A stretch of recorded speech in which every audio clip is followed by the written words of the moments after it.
Hi guys, Icecracks here. So this is another Forza drift setup we're doing, and I've decided that we're going to do the Nissan GTR R35, also known as Godzilla, mainly in homage because, not really homage, but mainly because recently the 2017 GTR actually got announced, which is pretty much identical with a slight facelift, just a slight facelift. The bumper's changed a little bit, vents on the side, but other than that, it hasn't been changed too much. So sort of that came out, so I was pretty cool. It was like, oh yeah, it's GTR.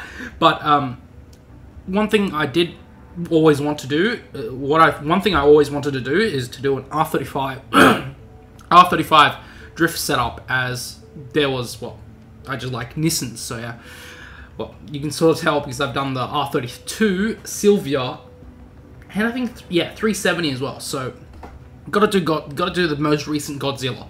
So obviously I had to set the color as the new 2017 GTR orange. I sort of spent some time. I used the two-tone polished, and pretty much set the sliders all to orange and 100% for all the sliders, and it just created this GTR orange. So we're going to use that as a sort of the color scheme. So no fancy vinyl stuff, just straight orange. So we're actually going to start building the car up now. So start off first of all with the drivetrain. As you can probably know, this car is an all-wheel drive car, so for it to drift, or to meet Formula Drift standards, I'm converting to rear-wheel drive. Obviously, an all-wheel drive isn't exactly that nice, and you have to play around with it, and it sort of screws with my mind a little bit when it comes to drifting. The tires are already sticky enough as it is, so I'm going to leave them stock. Tire width, I'm going to not change as well because they're sticky. Since the tires are already pretty sticky, I don't want extra traction that is going to make it harder for me to drift. For the rims, we actually decided on a one-piece rim set. Let me see if I can find it. I went all the way down to the end, pretty much. And it is the Wed Sport SA97F rims, mainly because I like the black and the blue outline. Sort of looks pretty cool. Rim size didn't really change too much. 20-inch rims are already huge as for any car, so we're going to leave those on the car instead of going up to 21-inch rims. I don't exactly like huge rims, unless it's like something like a donk or something like that for a lowrider. But anyway, that aside, drivetrain, we're gonna make that good old racing clutch, so maximize the shifting time. Race transmission, so we can play around with the gears, because I did play around with the gears a lot.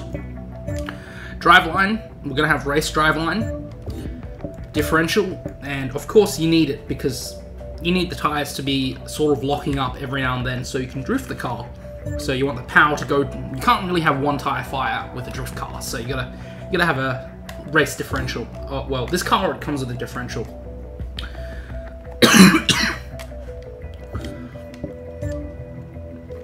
The brakes, we're going on to racing brakes, so we can adjust the bias and the brake pressure.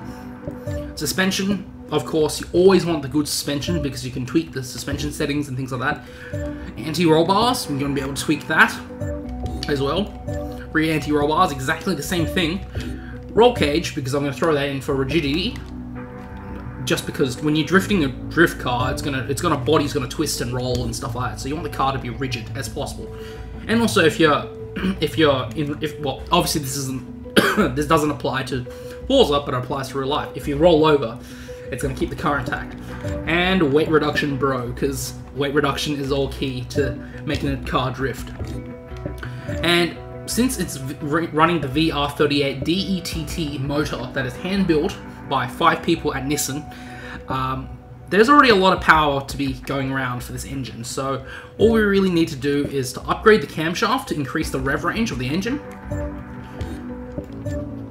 Valves, because just add a teensy little bit more power, because I found, I was just experimenting and found the teensy little bit more power was nice.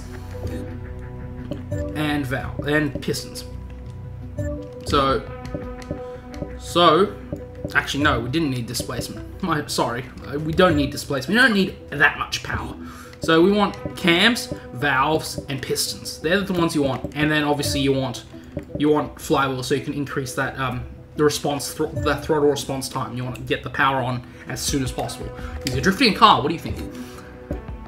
And that's really all the the technical side to it. That's really all the construction side to it, because a lot of it is actually to do with the tuning. So we're going to tune the car right now once it decides to save my parts. Okay, so tires, we're dropping the pressure to 1.3 and 1.3. I don't know what is the PSI, but in barometric pressure it's 1.3. I don't know what the PSI settings, but they're probably pretty low for PSI because I'm using a metric system.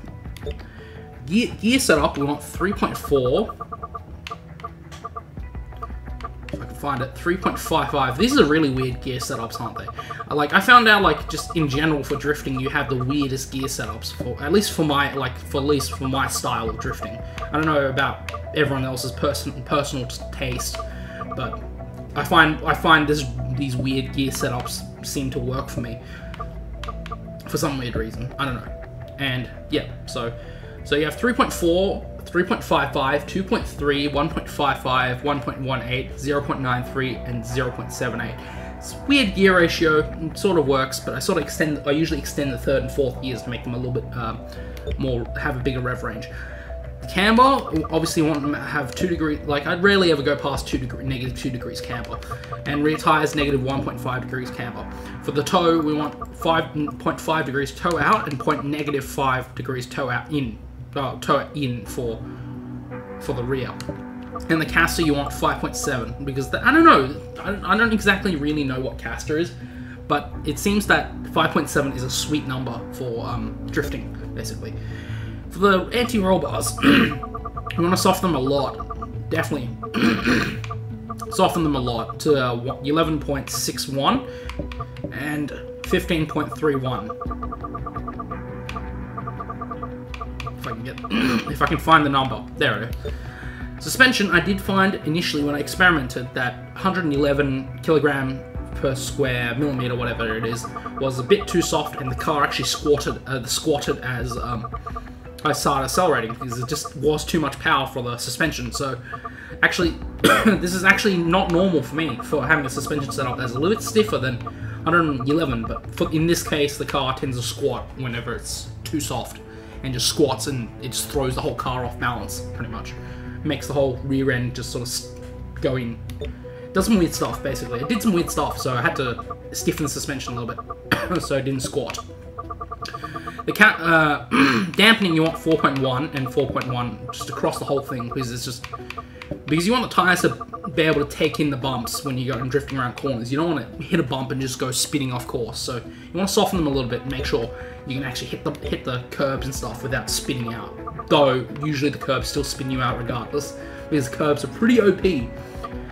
And the tire pressure and the brake bias is 40% to the rear, or 10% to the rear, and 150 brake pressure, just to lock the tires up. Some drift setups have front bias, some drift.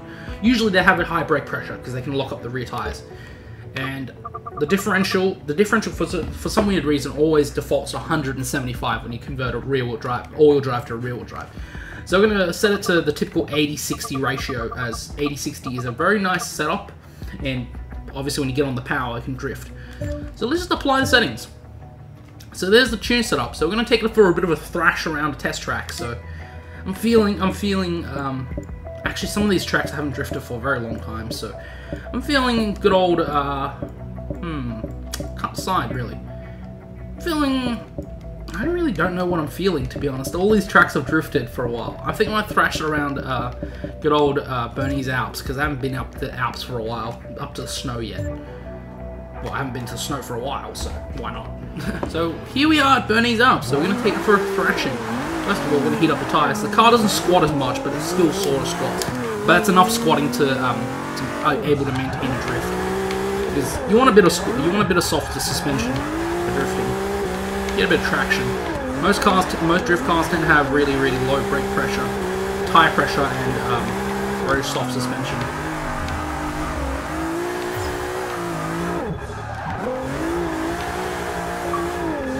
Thanks Xbox for recording that. Ooh, geez, I'm going a bit wide.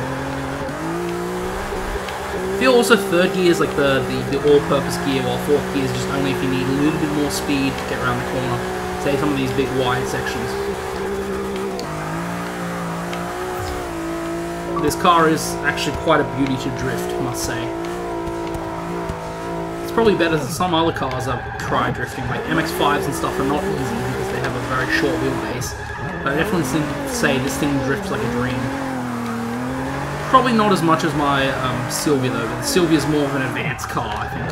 Sylvia is definitely more of an advanced car because it does thrash around a little bit. But if you can hold the line, you can pull some gnarly drifts off, especially some reverse entry stuff. But we're talking about this GTR, and I wonder what the limits of this car can be.